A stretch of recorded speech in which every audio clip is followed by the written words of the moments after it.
Good evening, ladies and gentlemen. Welcome to Calls. This is the 2024 Corrales Puntacana full show.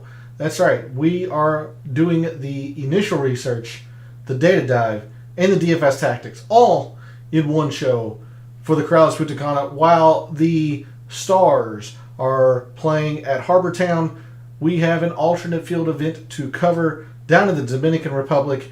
An ample chance to hit some outrights and have some really good finishes and performances in DFS if you're willing to put in the work and scout and research some of these players that are well less known on the PGA Tour, but are playing in a PGA Tour event. These are some of my favorite types of events.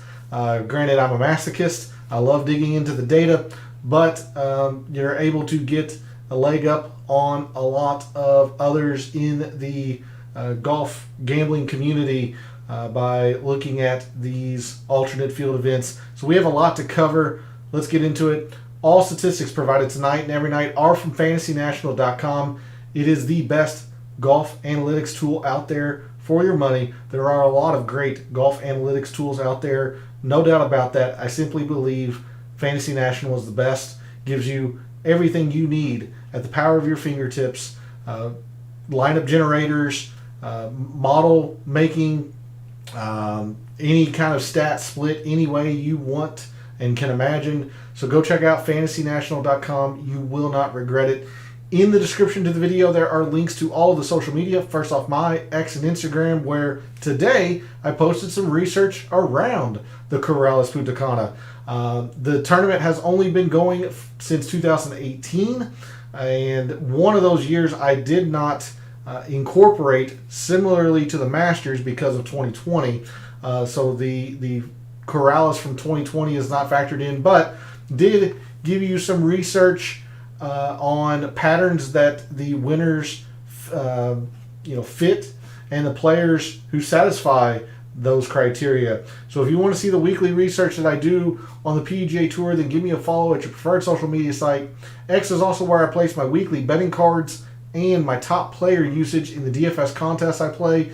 That's going to be a big post tomorrow night after the DFS Tactics show, as I have 2 tournaments worth of a betting card and 2 tournaments worth of player exposure to give you also a big week on the PGA Tour and here at Calls. And then lastly, for social media, Gabe's handle is in the description. He writes a very good article called The Fringe. It's a great way to start your week of preparation, and he continues to update you throughout the week with his own version of recent form, course history, and all of that. I would not recommend it if I did not believe in what he writes. And if you are a subscriber to his article, which is free to do, by the way, you're going to be able to join us in his Substack chat every Wednesday night after Calls as we continue the DFS discussion over there. We talk about game theory, our favorite parts of the price board, the players who we think we are fading that are scary to us, our favorite portions of the price board, all of that. So go show him some support. Follow him over on social media and subscribe to that article. It is free to do. And then lastly, we're live. Chat is open. Want to hear from you all. How much are you paying attention to the Corrales this week? Have you made any wagers when the odds came out yesterday, or maybe you've been focused on the Heritage and then only looked today? How much do you know of the course and all of that? So we are going to try and fit 3 shows into one for the 2024 Corrales Puntacana. And we start, as we normally do, with a research portion. Normally would be Sunday night. However, we're going to try to squeeze all of this into one. We're going to start with the GCSA tournament fact sheet. And let me tell you, this is awesome because this is the first time the Corrales has had a tournament fact sheet available for us. Hey, good evening, Barbarian. Good to see you in chat. Are you going to be playing any Corrales DFS? Are you going to make any wagers around the Corrales? These are some of my favorite tournaments to look at.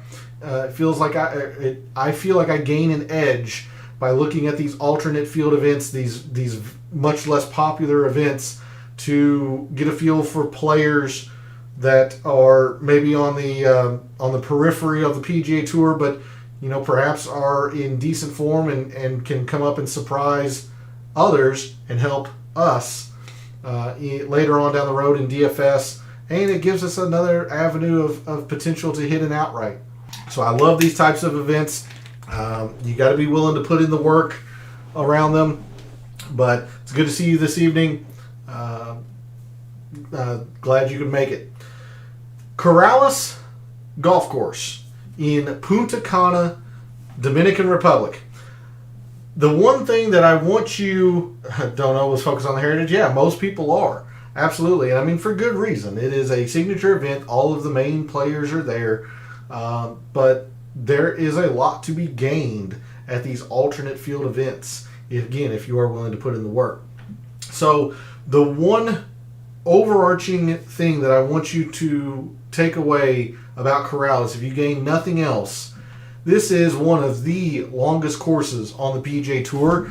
Torrey Pines, host of the Farmers Championship, is the longest at 7,700 bajillion yards, somewhere in the 7780 range. This is a second or third longest, but will play to its entire yardage. Kapalua is quite long as well, but doesn't play that long because the back nine goes down the mountain. Corrales is relatively flat, so it's going to play its entire 7,670 yards. A very, very long course. Nothing to do with Architect. This is a Tom Fazio design, but Tom Fazio does have his hands on a few courses on the PGA Tour. I do not know them off the top of my head, but you could absolutely go look for those, as he does have his hand in terms of architect or renovation on a few courses on the PGA Tour. Corrales is a par 72 at the aforementioned 7,670 yards. The STIP reading at 11 or 11 and a half, that would be average, and I'm guessing, or actually it might be Velcro to average, and I'm guessing they're going to be kept at Velcro. As with most tournaments in the Caribbean, wind is generally a very big factor, and if the wind picks up, players are just not able to keep their golf ball at rest on greens. We saw a little bit of that Friday at the Masters. So it just can get very, very difficult, and that's why they have to keep the green speeds down. Similarly to the Open Championship over in Scotland and Britain, when the winds can really pick up over there. But a very, very long course. The greens, however, are not very large. About average for PGA Tour, right around 6,000 square feet.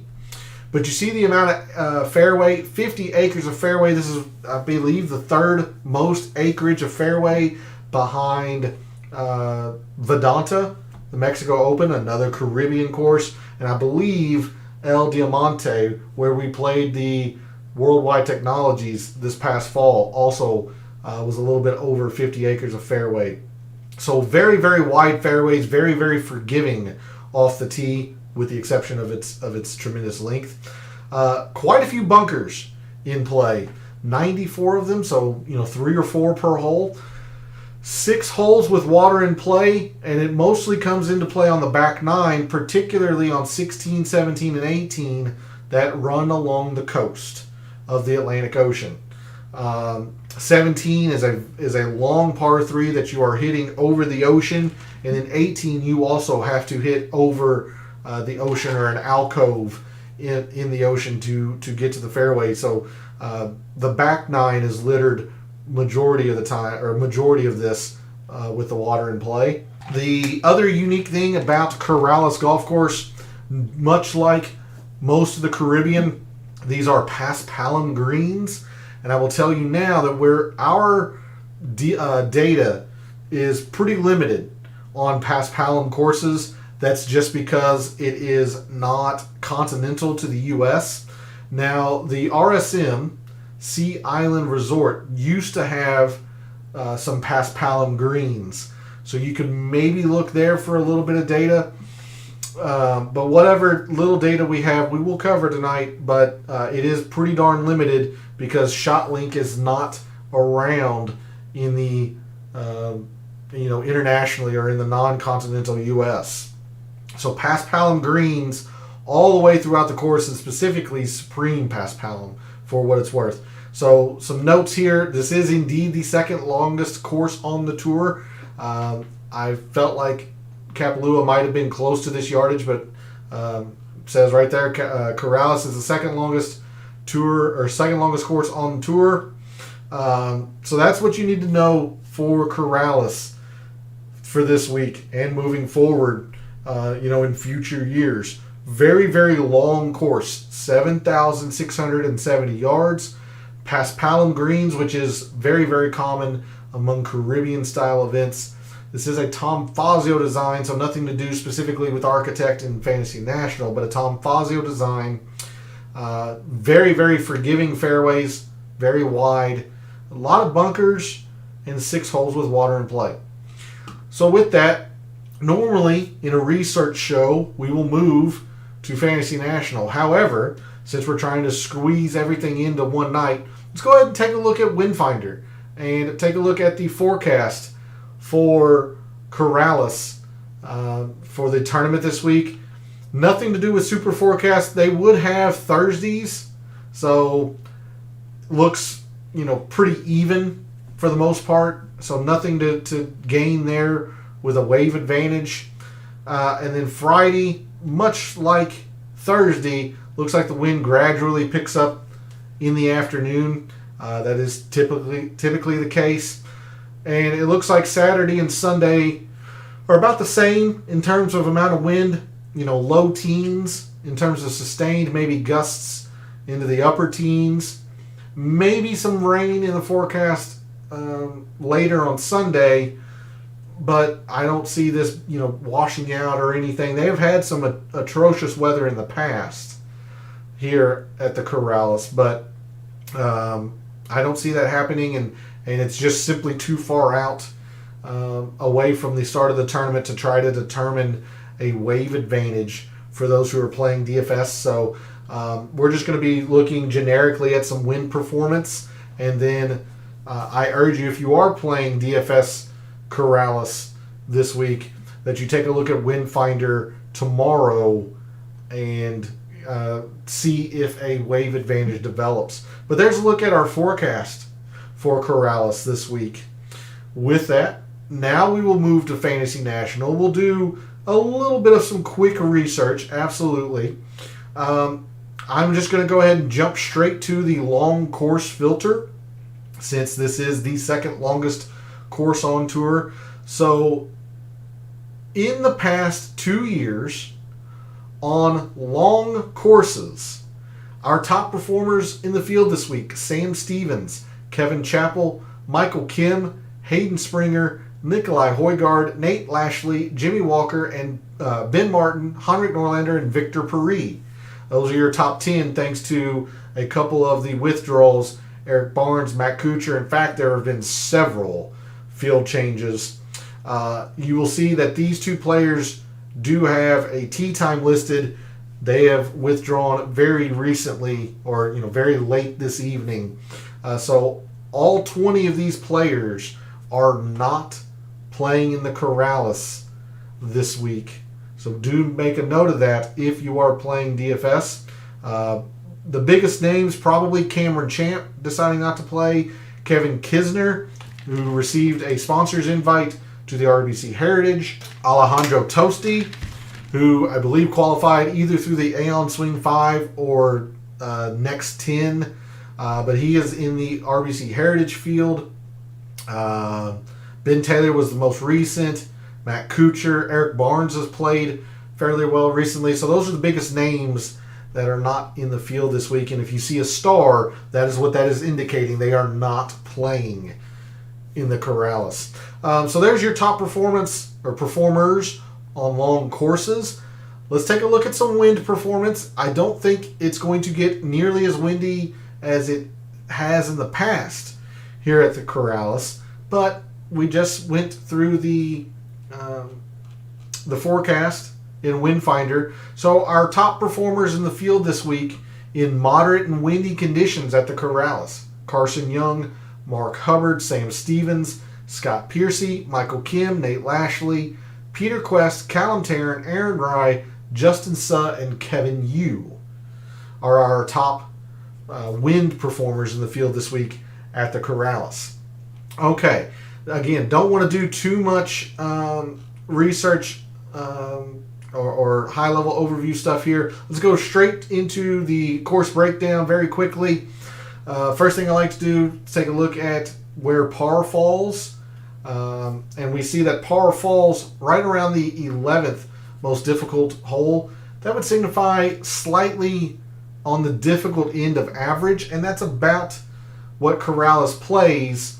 Although there are some very, very good scoring opportunities. We have 2 par 5s on the front that yield an eagle at more than 3%. That's a lot, including a very short par 5 measuring 515, 565. You see they play both better than a half a stroke under par. So if you are parring those holes, you are losing quite a bit to the field. However, the other 2 par 5s are not good eagle chances. They are true 3-shot par 5s due to the length. The par 5 12th at 623 yards. The par 5 14th at 626 yards. Just 2 very long par 5s. Yield a decent birdie rate, quarter of a shot and 2/10 of a shot almost. So there are scoring opportunities around around Corrales, but there are some bigger numbers as well. Maybe not necessarily double bogeys, but bogeys will come up onto the card, especially on these par 3s. That's where the length of the course at Corrales really comes in. Let's take a look at these par 3s. Par 3 second, 239 yards, plays to, again, about 1700ths over par. The par 3 ninth, plays to over 204 yards. That is the shortest par 3 at Corrales. Par 3 11th, the hardest hole on the course, 265 yards, plays to 2/10 over par. And then the par 3 17th, where you hit over the ocean, 214 yards. So extremely long par 3s here at Corrales, in addition to the very long par 5s on the back 9, are what constitute the length here at Corrales, because these par 4s are fairly short. But there's a look at the scorecard and where some of the difficulty and perhaps ease of the course comes in. The back 9 is much more challenging than the front 9, including a very, very tough stretch, 16, 17, and 18 along the coast. You see all of these holes play to almost 1/10 or more over par. So the front 9 much easier with those 2 very, very short par 5s. Again, no shot link at Corrales, so we don't have any strokes gained shot types, approach, off the tee, whatnot. We also don't have any proximity data, driving or putting. But what we do have is strokes gained by hole by par. So pretty balanced for our top 10s historically here at Corrales. That will change. You see that the par 3s overtake the par 4s for our top 5s. And then for our winners, it's pretty drastic just how little the par 4s matter here. It's all about the par 3s, these very long par 3s that are very, very difficult. And then the par 5s, which is usually the case at a PGA Tour course anyway, but especially if you're able to get an eagle on those short par 5s, that's where a lot of the winners have been making up their ground. So as we go through the evening, the data dive portion, and then you'll really see it in the mixed condition model that I've made for the Corrales. A lot of emphasis in the par 3s here. A lot of emphasis here.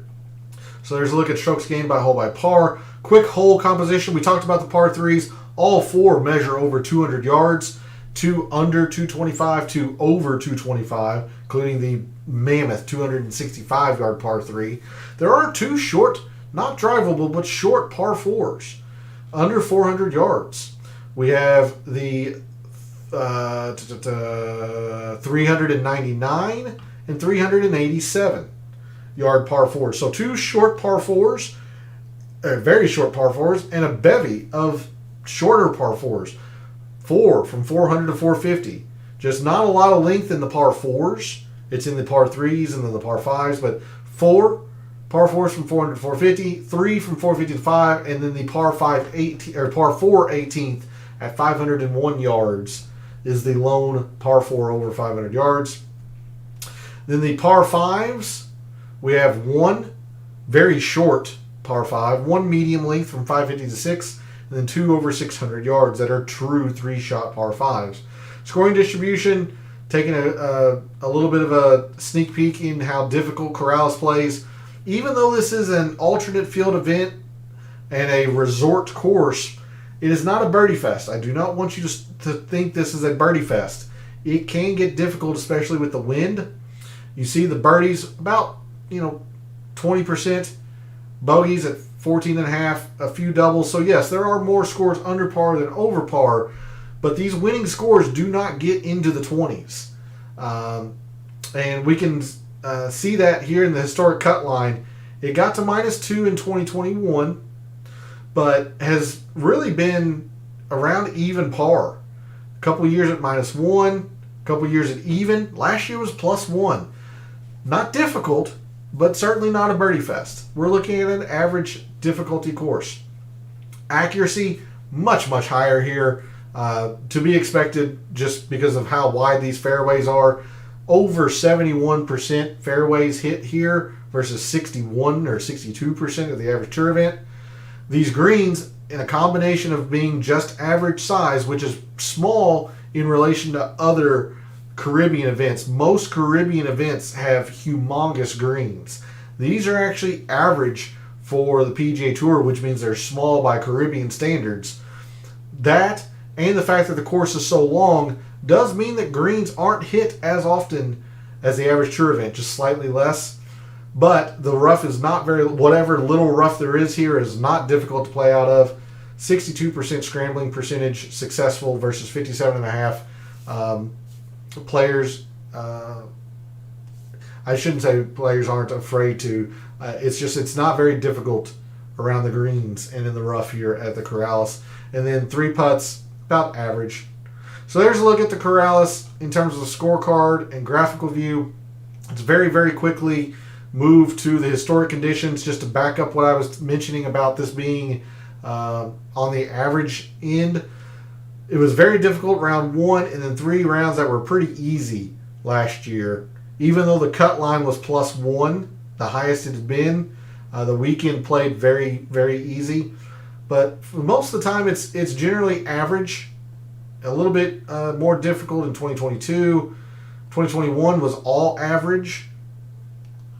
2019, 3 rounds of easy, and then 2018, its inception, 3 rounds of average and a difficult. So certainly on the easier end of difficult, but not a birdie fest. Not every single round is easy here.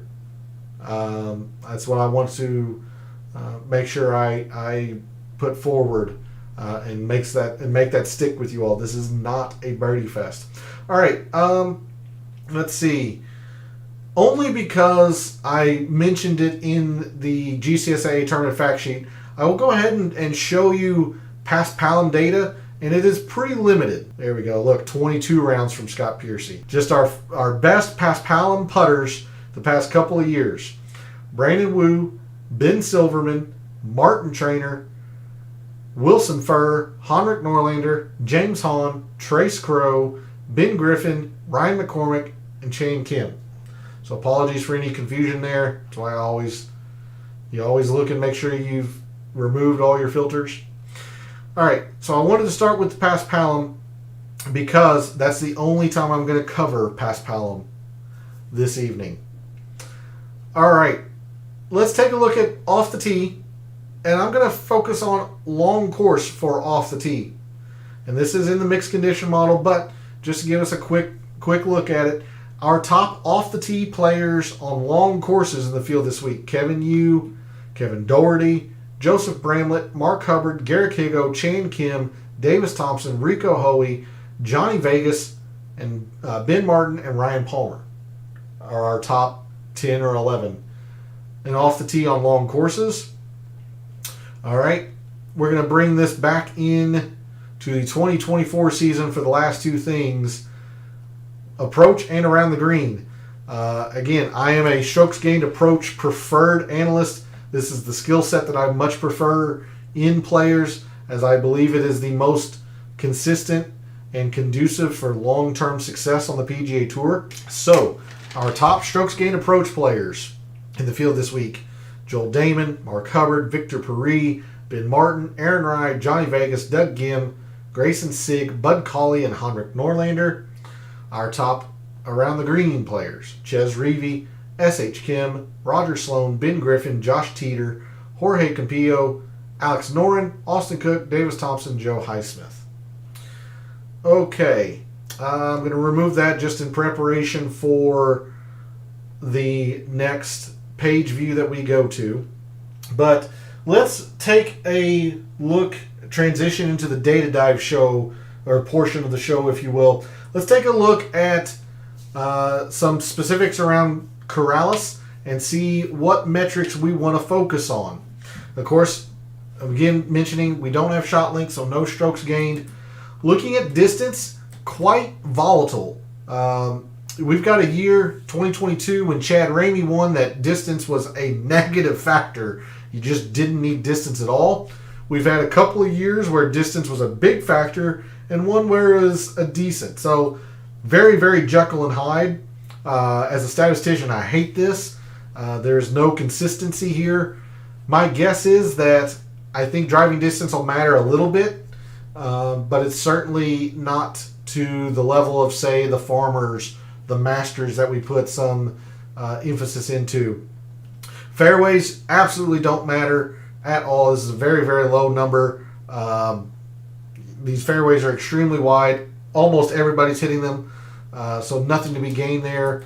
The greens would be it in this page view, but this is a pretty low number as it is. And look, it's decreased in value the past couple of years. So I am quite hesitant to put greens or think greens are going to be a major factor. And that's why I looked at around the green, because I think a lot of players will be having to rely around the green. Looking at scoring, yes, most of the time birdies do outweigh the bogeys, as you see here.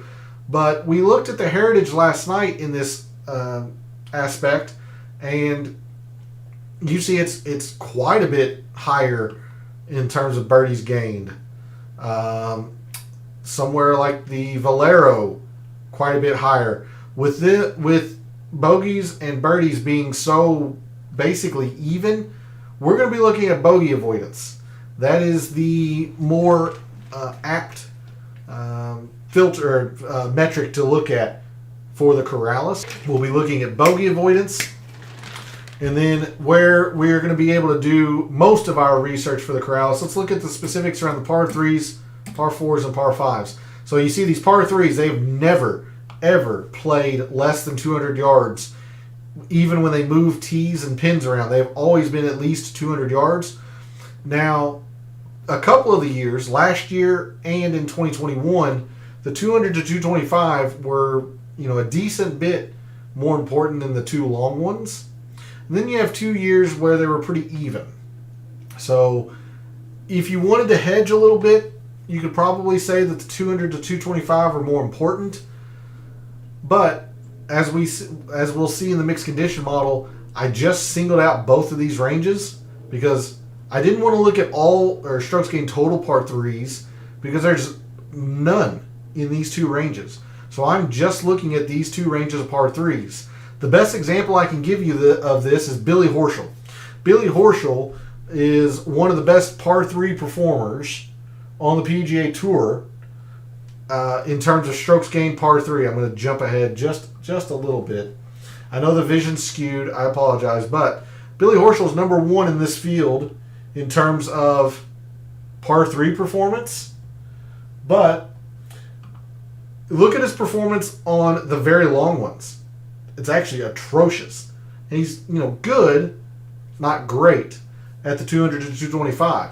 He's making up a lot of his par 3 performance in the very short par 3s. And we don't want to look at that this week because there are no short par 3s here at the Corrales. So that's why when we go to the mixed condition model, you'll see that I just am looking at these two ranges.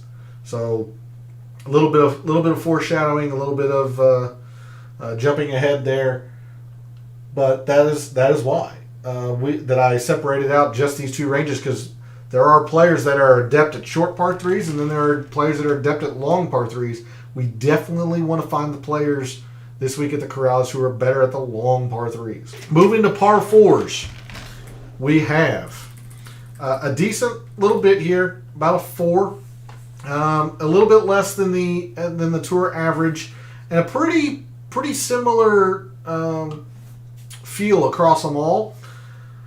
Now, the 400 to 450 have been very, very consistent, except for last year. That's a very, very big low outlier. And the two ranges between them gained a whole lot last year. So when you have 3 years that are very consistent, and then you have 1 year that bucks that trend, as you mentioned last night, Broberian being a trend analyst, as a statistician, I am willing to equate this to being an outlier, being off. We don't want to ignore it, because this could be the start of a new trend, but I'm going to put more emphasis in these first 3 years, considering that they were very consistent with each other. So, again, just like if you wanted to hedge and put the 200 to 225, the more important range, I would think the most important range of par 4s at the Corrales is here, 400 to 450, based on the consistency here. But we don't want to ignore this. So we're going to look at all the par 4s, maybe single out this one, maybe. And then lastly, par 5s. Except for 2022, when they didn't matter, they carried significant weight. We saw that in the course breakdown. The range would be the 600 to 650, the two long par 5s on the back 9. I didn't feel comfortable looking at those or splitting those out, because this is pretty evenly split among the 3 ranges, and they do play under 550 yards some. There's one in this range as well. So I'm just looking at all par 5s. No proximity, no putting, because of no shot link. So there's a look at Corrales in a deep dive way. See where the strokes gained and the performances of the top players year over year is at the Corrales. Now that we have done that, we'll go back as soon as Excel decides to cooperate. I want to save. We'll go back to Fantasy National, and let's take a look at some of these players who are the best at these metrics that we just went through. Okay. We're going to start with driving distance, and we're going to look at driving distance on long courses, just like we looked at off the tee. If driver is going to be in these players' hands most of the time, who's just getting closer to the hole? So on long courses, the past couple of years, our top driving distance players: Ryan Brim, Højgaard, Bramlett, Vegas, Goddard, Matty Schmid, Kevin Chappell, Kevin Doherty, Pendrith, and Kevin Tway. If you want to take a look at greens, I don't think it's wrong to do so, although, again, a little bit of foreshadowing here. I didn't put it in the mixed condition model. Norlander, Smalley, Knox, Vegas, Bramlett, Kevin Yu, Ryan Palmer, Nick Hardy, Lashley, and Aaron Rye. Let's move to, we don't have anything for proximity, so we'll go to scoring. And again, we're going to be looking at bogey avoidance on long courses. So our top bogey avoiders on long courses: Sam Stevens, Nate Lashley, Ben Martin. You're going to see a theme with these guys throughout the show this evening: Alex Smalley, Brandon Wu, Jonathan Bird, Bud Cauley, Rafael Campos, and Kevin Chappell. All right, I'm going to remove that filter. I appreciate the comment, Broberian. Again, I'm a bit of a masochist, but I love statistics, and that's, I might not be the most knowledgeable in golf or of golf, but that's what I'm hoping is my appeal to my audience, is to bring you a different perspective, a data-intensive perspective on the golf statistics and try to, attack wagers and attack DFS lineups in that regard, as opposed to, just having an innate knowledge of golf. And I think that is a benefit for me because I don't have any bias. I just look at numbers. Let's see. Our top par 3 performers from 200 to 225. O'Hare, Reevey, Kevin Yu, Paul Haley, Daisha Sart, Hayden Springer, Nick Hardy, Sig, who's still 8th and 5th. Chan Kim, Ben Coles, Jim Herman, Brian Stewart. So really, Grayson Sig's about the only player when we filter just the 2024 season that you would want to put a star next to. Because 8th and 5th, and really nobody else is spectacular at both. Ryan Palmer, I guess you maybe could make a case for 13th and 30th. But on the extremely long par 3s, Sam Ryder, Norlander, Piercy, Kevin Yuan, Grayson Sig, Tom Whitney, Bud Cauley, Ben Griffin, David Lipsky, Lonto Griffin, and Højgaard. So a little bit more here. David Lipsky, worthwhile to put a star next to. Norlander, probably. Yeah. So there's a look at the par 3s, and these are going to have some pretty significant weight in the mixed condition model, so don't be surprised if you see some of these players rise quite a bit. Let's look at par 4s, par 5s very quickly, because there is a little bit of data, research/data I want to show you all as well before we go to the DFS Tactics portion of the show. So very quickly, par 4s, Bramlett, Silverman, Noren, Lauer, Aaron Rai, Davis Thompson, Trace Crow, Ramey, Grazerman, and Gainey. Most of these guys are pretty good at the 400 to 450 as well. Maybe not so much Aaron Rai, maybe not so much Chad Ramey, but everybody else that I just mentioned there, are inside the top 30 in this field in par 4s, 400 to 450. So a pretty nice overlap there, pretty convenient overlap between those two sets of players. If we want to look at specifically 400 to 450, Nico Echeverria, Davis Thompson, Ben Martin, Alex Noren, Justin Lauer, Kazire, Sig, Victor Paris, Mac Meisner, I think it's Meisner, Tommy Gainey. And then lastly, we'll look at par 5s. Just all par 5s, because there are some that measure to this, or there is one that measures to this length as well. So top par 5 performers: Gim, Hubbard, Noren, Kevin Yu, Jimmy Stanger, Tom Whitney, Lonto Griffin, Springer, Doherty, and Victor Paris. Okay, really quickly before we go to the DFS Tactics portion of the show, and I'll bring us back to the strokes gained. Let's go to what I call my Caribbean comparison course file, if you will. So, of the players in the field this week at the Corrales, which is here in column A, which is just getting cut off, you see their performance at the Corrales. This is that course value that I put into my DFS Tactics, in my mixed condition model. So Nate Lashley, he's played 3 times at the Corrales. Average finish of 43rd. It's pretty good with 1 missed cut. Doug Gims played it once, finished 16th. Smotherman didn't play it very well.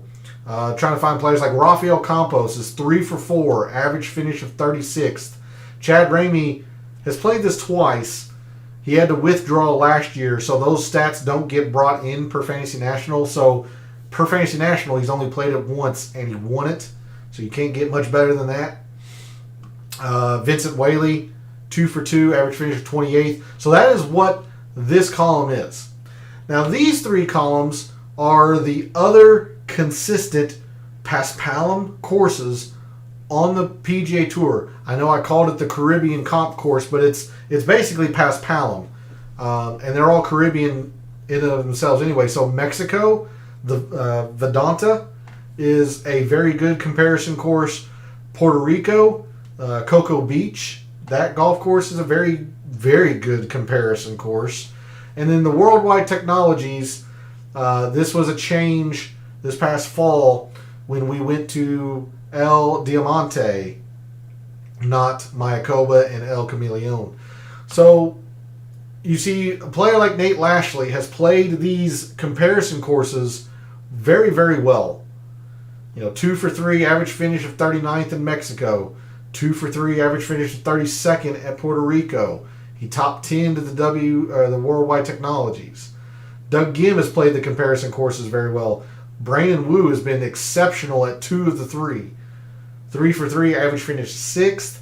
3 for 3, average finish to 17th. He was quite middling at the Worldwide Technologies, but it's only been played one time, so you're willing to excuse that. What I have this sorted on is based on a culmination or an average of a player's performance at these comparison courses. You see someone like Nico Echeverria, who has never played Corrales, is sitting here in 4th. How can he be 4th if he's never played? Well, he won Puerto Rico last year, and then finished the top 15 this year. So he's been very good at Puerto Rico. He's been, solid at Mexico. He was pretty good at Worldwide Technology. So he's getting boosted quite a bit because he's played the comparison course as well. So I want to give you, a few names of note here. Take a quick mental snapshot or mark these players down. They've played all of the comparison courses pretty darn well. Nate Lashley, Doug Gim, and Brandon Wu, Nico Echeverria, Carson Young, a little bit less so because he's kind of struggled at the Puerto Rico, but he's been great in Mexico, great last fall in the Worldwide Technologies. He also top 40 the Corrales the one time he played it, so it's okay. Scott Piercy has been very good in these Caribbean events. Justin Lauer and Michael Kim, Sam Ryder, a solo second, his one time at Corrales. Interesting to note, you're always going to have exceptions to the rule. We talked about Austin Smotherman. He missed the cut and did not play well at all his one time at Corrales, but he's been pretty darn good at the comparison courses. So kind of a give and take there. Do you want to go by the comparison courses, or do you want to go with his one performance at the Corrales? It's hard to say. These players have never played Corrales, but they've been pretty good at the comparison courses that have been played, Vedanta and Puerto Rico. So Hayden Springer, Jimmy Stanger. Stanger popped up on a few of these top 10s that we went through in Fantasy National just recently. So there's a look at some of the players that have been pretty good at these comparison courses. I'll keep scrolling down. These are more middling, but perhaps they've been pretty good at Corrales. I mentioned Rafael Campos has been pretty darn good at Corrales. To be fair to him, he's been very good at Puerto Rico. He only played Mexico once, and he's never played the Worldwide Technology, so, getting deflated a little bit. But he has played Puerto Rico exceptionally well as well. Johnny Vegas, 3 for 3 here at the Corrales. Average finish inside the top 20. He's also played Puerto Rico very well. He just didn't play the Worldwide Technology, so, getting deflated a little bit because he hadn't played one of the courses. Mark Hubbard has played 2 of the courses pretty well. We move on down. Kevin Chappell's been pretty good here. A little bit less so in terms of comparison course success, but it's been pretty good here. Mentioned Vincent Whaley, Alex Smalley. A little bit of a good case study, if you will. 2 for 2, average finish of 12th at the Corrales, but he's been really bad at Mexico and then hasn't played the other 2. So, interesting. Højgaard has been solid, I would say, here at Corrales. 1 for 2, a good finish and a missed cut. He's been okay at Mexico. He just hadn't played the others. So, of the ones he has played, pretty solid. If we go to the other, at the bottom, the other end of the spectrum, players who have not played well in the comparison courses. So someone like Nick Watney has really struggled at these Caribbean courses, and you see it here. Did not play well at Corrales. Knox has made the cut in his one try to a very poor finish. Now, Tyson Alexander top 30'd, but he's missed the cut at every other comparison course event. 0 for 2 at Mexico, 0 for 1 at Worldwide Technology. So which do you do? Do you go with the comparison course or do you go with his one try at Corrales? Again, that is up to you to decide. I'm just trying to give you the information. If you see anybody highlighted in orange like Jonas Blixt, they are an alternate. So there's still a small chance they will get into the field.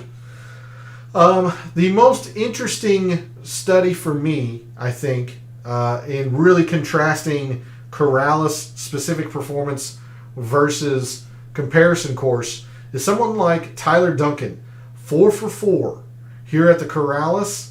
He's also 2 for 2 at the Puerto Rico, but horrendous in Mexico and was bad at the Worldwide Technologies.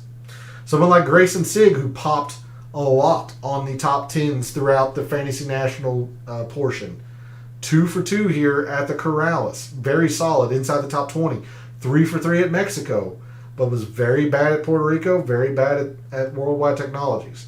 So these are the players down here at the bottom who have not played well in comparison course events. Mainly have not played well in Caribbean events. You see Daniel Berger. He's only played once at Puerto Rico, missed the cut. He hadn't played the others. Ryan Armour's been really bad, but top 15 is one time here. So there's a look at some of the data, guys who have played comparison courses well, those who haven't played well, and perhaps some exceptions to both ends of the rule. So I'll let you get a quick mental note of that, again, very quickly, as we prepare to go to the DFS portion of the show. Let's cover the mixed condition model very, very quickly, and then we'll start making some lineups for those who are playing some DFS at the Corrales. We start with off the tee. Only 5%. We saw that driving distance was, 2 years it mattered, 2 years it didn't. So this is a little bit of a hedge. We're looking at 5% strokes gained off the tee on long courses. I've mentioned how I'm a strokes gained approach preferred player, and if we don't have data, that's just what I'm going to default to. So a full 20% in strokes gained approach, 10% strokes gained around the green. These greens are regular size by PGA Tour standards, or average size, but they're small in relation to other Caribbean events. And your defending champion, Matt Wallace, is a very big around the green player. And Chad Ramey's actually pretty good around the green too. So there is 2 years running we've had a good around the green player be the champion at the Corrales. So upped my around the green percentage a little bit, up to 10%. 5% driving distance. I'm targeting the bombers in my off the tee players.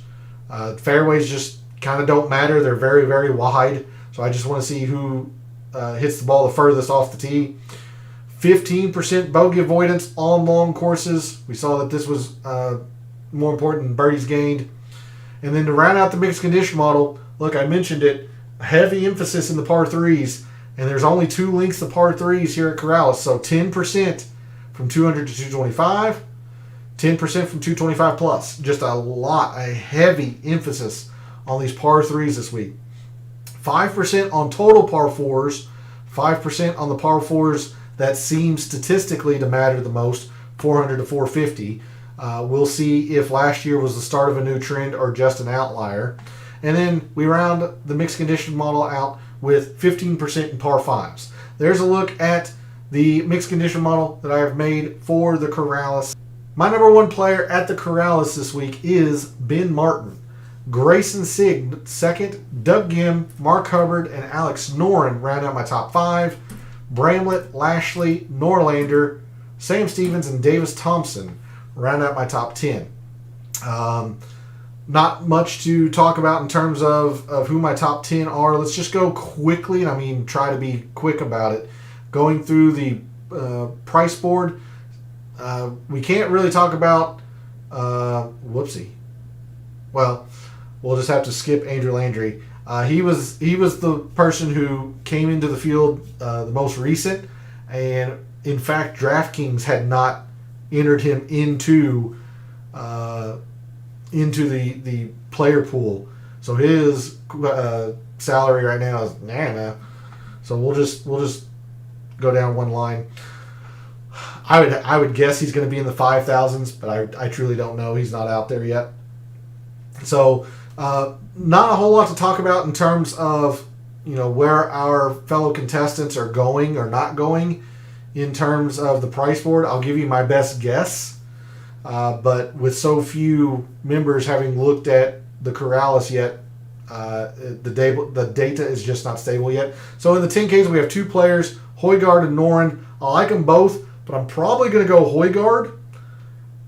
But he's probably going to be more popular as well. I mean, he's just in great form with his very successful Masters, very good irons. I much prefer him because of the distance in his off-the-tee game. Alex Noren really struggles off the tee. And Noren's much better at the par fours, which I think are mitigated in importance. I'm going to use both of them, but I think I much prefer Højgaard. Moving into the nines, I suspect Aaron Rai will be pretty popular. You see this course value. It's only one time, but he did not play the Corrales very well. He does not have a lot of distance. Yes, the irons are great, but he doesn't take advantage of par fives. This is going to be a fade for me. I'm going to fade Aaron Rai. So if he plays well, I'll lose at the Corrales. Instead, in the 9Ks, I love me some Nate Lashley. He burned me at Puerto Rico. Don't care. Everything about Nate Lashley says he should play well. He was in numerous of those top 10s across Fantasy National. The best comparison course performance. I also like Kevin Yu. A lot of that to do with the off the tee, just the ball striking in general. He's also number 4 in par fives, which you have to take advantage of here. So I like Kevin Yu quite a bit. Moving into the 8s, love me some Sam Stevens. We'll be using a lot of Sam Stevens, even though his irons aren't in good form right now. I'm not deterred by that. He is the number 1 bogey avoider on long courses in this field. Takes advantage of par fives. Love Sam Stevens. I want to use Mark Hubbard, but my guess is he's going to be pretty chalky. So be careful with that. I really like Ben Martin as well. Love Ben Martin, obviously. Number 1 in my rankings. Let's see. Elsewhere in the 8Ks, I imagine Joel Damon will be pretty popular. He is a former champion here. Top iron player in this field. But he's got, as you see, a lot red. A lot wrong with him, too. So this is the second player that I'm going to fade. Aaron Rai and Joel Damon. If they play well, I'm going to lose.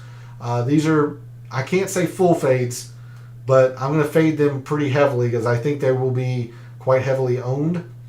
Colley's fine. Davis Thompson's fine. I think Davis Thompson will be pretty popular, but it's fine. It's a good play, I think. Moving to the upper 7s, I like Victor Paris. Take a look at KH Lee. He's played okay here in his one time. He's an around the green type player. You see he's top 20 in this field. I kind of like KH Lee here this week. So, he'd be worth a flyer on a lineup or two, depending on how many lineups you are playing. Moving into the low 7s, I mentioned Tyler Duncan. He's been fantastic here. He's not in good form, so it's one of the age-old classic debates. Do you go with course form, or do you go with course history, or do you go with recent form? So that's your pick. Sam Ryder, love everything about Sam Ryder this week. I think he's going to be pretty good. Michael Kim rates out well, but he's burned me several times, so a little bit gun shy on Michael Kim. I also think he'll be a little bit popular. Moving into the 6s, love Grayson Sigg. Going to use a metric F ton of Grayson Sigg. So if he doesn't play well, I will lose. I love everything about Sigg. I really like Johnny Vegas as well. S.H. Kim at 6,700. I don't mind. Moving down further into the low 6s. Take a look at Carson Young, one of the best players in the wind in this field. I like Carson Young. Norlander rated out well, but I'm a little skeptical. But I mean, he is top 10, so it's probably worth a look. I'd be more interested in Kevin Chappell because I think he's going to be more unique than Norlander. Avoids bogeys just fine. par fives he demolishes. So I like Kevin Chappell. I like them both. I just think Norlander will be, he might be popular for a low 6. So I kind of like Kevin Chappell in that regard. Brandon Wu has not been good at the Corrales, but he is fantastic at the comparison courses. So again, whichever one you value the most, consider that for Brandon Wu, whether you want the specific form at Corrales or comparison course. And there's a couple of 5K plays that I want to mention to you all as well. First off being Rafael Campos again.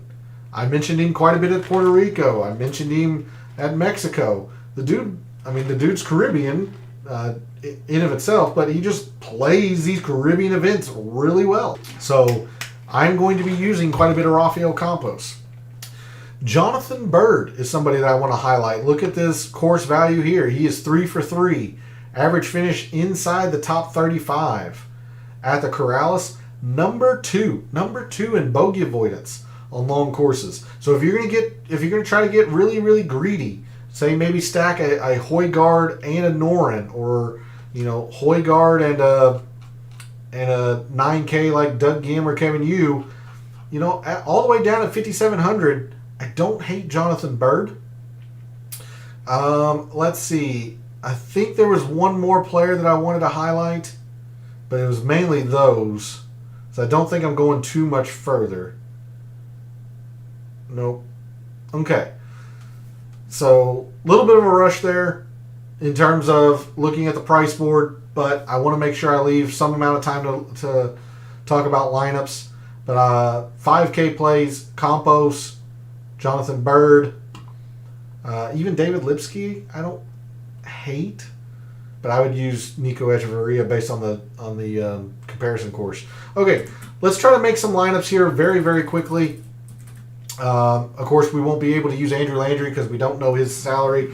I will try to make what I think will be a chalky lineup. Of course, I could be way off with this. I don't have the ownerships per Fantasy National, but I would have to guess majority of people are going Nikolai Højgaard. I imagine a lot of fellow contestants will probably be using some Mark Hubbard. He is pretty popular in these alternate field events. Joel Damon would absolutely garner some attention in this. And you see, thanks to the highest priced player being 10.5, I mean, you don't have to really go into the 6 or the 5Ks if you don't want to. I mean, we have 3 players. We can average 7,500 here. So in terms of chalky lineups, I'm going to guess Davis Thompson's pretty chalky. Let's see. Others that some people might gravitate towards, maybe Michael Kim. Justin Lauer, I bet, will be pretty popular. They leave 74. I don't know how popular Berger will be, considering he has not played well coming off the injury. Chan Kim might get some attention. So, again, this is just best guess at what a popular chalky lineup might look like. I think Højgaard's going to be more popular than Noren. Hubbard's generally pretty popular in these alternate field events. Damon's going to be pretty popular, I think. Thompson, Chan Kim, and Justin Lauer. So how can we make some lineups that are going to be unique, especially since I like Højgaard? Well, I gave you a couple of 6K and 5K plays. So if you are willing to be bold, I mean, I like Noren, but I'm going to go Højgaard, Kevin Yu, love everything about Sam Stevens as well. Like, just getting super greedy up top. I mean, maybe even go Højgaard, Noren, and maybe Ben Martin, or just, squeeze as much in the 10 and the 9s. I'm going to count Sam Stevens as a 9K, even though he's 8,900. Just squeeze as much up in here as I can. And Ben Martin is certainly included in this. I'm just stopping it at the 89. But squeezing as much as I can up there, because I'm not afraid to go into the 6 or the 5Ks. I talked about at 6,900 is Grayson Sigg. Love Grayson Sigg this week. I don't know if I'd be willing to do 2 6Ks, but if you are, Johnny Vegas has played the Corrales exceptionally well in 3 tries here. Average finish of 16th in his 3 tries here. So you can go Johnny Vegas, Grayson Sig. That leaves 7,500. It's 100 more than the person I was trying to get to, but I mentioned KH Lee. Absolutely could be worth it. If you're a big believer in course history, Tyler Duncan. I'm going to use Sam Ryder. But I haven't done a whole lot of lineups around the Corrales, but the ones that I have fumbled around with, I've been trying to get super greedy up top, and that's where I think I'm going to gain my uniqueness. Whereas I don't think many of my fellow contestants or our fellow contestants who are playing at the Corrales are going to be willing to go into the 6Ks at all, or maybe just once. So the more you're willing to do it, the more unique you're definitely going to be. And in fact, I'll end the show off with a super, super greedy lineup because there are a couple of 5K plays that I like. Again, I mentioned Rafael Campos I'll be using. I mentioned a Jonathan Bird who's probably going to be ultra unique. I would be surprised if he's 2% owned. But he's been fantastic here at the Corrales. That frees up a whole lot of money. We can go Højgaard, Noren. Let's throw Nate Lashley into this. You know, we still have $72.50 per player. We don't have to jump into the 6Ks. At 7,000, Lauer, or 71, Lauer going to be probably pretty chalky, but you've gained a lot of uniqueness on Jonathan Bird. You might want to throw him in. I actually don't hate Matty Schmidt. I know I didn't mention him, but I don't hate Matty Schmidt. Joseph Bramlett. For me, this is probably going to be like Sam Ryder and maybe Chan Kim. Maybe a Sam Ryder and Michael Kim. If I'm really feeling froggy, I can go 6,700. I know I threw in Vegas and Sig in the last one. More often than not, it'll be Grayson Sig in this spot, but I also don't hate S.H. Kim. S.H. Kim at 6,700. And then this gives me the player that I've been trying to target in the mid-sevens, Victor Puri. I think Victor Puri sets up very well for this tournament. So there's a look at a couple of different lineups that I've been building and the shells of lineups that I've been building for the Corrales. That's what I have for you all. I'll stick around for a minute or two if there are any questions. But would be interested to hear from the community what you're doing with the Corrales. Are you going to be playing any DFS? Are you going to make any wagers? Or what is your research leaning towards for the RBC Heritage? I'd be interested to hear that as we are going to finalize our lineups and such tomorrow. No one and done for the Corrales. That's of course saved for the RBC Heritage. Hard to say if I were going to choose a one and done here at the Corrales. I'd probably go something maybe like Sam Stevens or Ben Martin, somebody that has played exceptionally well here, has very good comparison course metrics. I'd probably go in that direction if I were to pick a one and done. If I were to pick a one and done for the Corrales. But Barbarian, thanks for jumping in chat. Much appreciated. And feel free, if you are going to be playing some Corrales DFS, feel free to reach out to me tomorrow, social media, or in the comments of this show. If you want some updated ownerships, it'll be a very small sample size, so it'll be volatile, but I'd be more than willing to share what I find and what I see. But Barbarian, thanks for jumping in chat. Thanks to everyone else out there who tunes in, watches, listens, supports the channel by liking the videos, commenting, and subscribing. I always appreciate it. Wouldn't be able to do this without your all support. Love what I do. Taking an in-depth look at sports statistics, giving you a statistician's view of what he sees, trying to help us all win a little bit of money in the process. Again, reminder that I will be live tomorrow night for the Heritage. So, for all of the wagers that you play this week for the Corrales, for all the DFS contests you play this week for the Corrales, and until I see you tomorrow night for the RBC Heritage DFS Tactics show, may all your bets be profitable.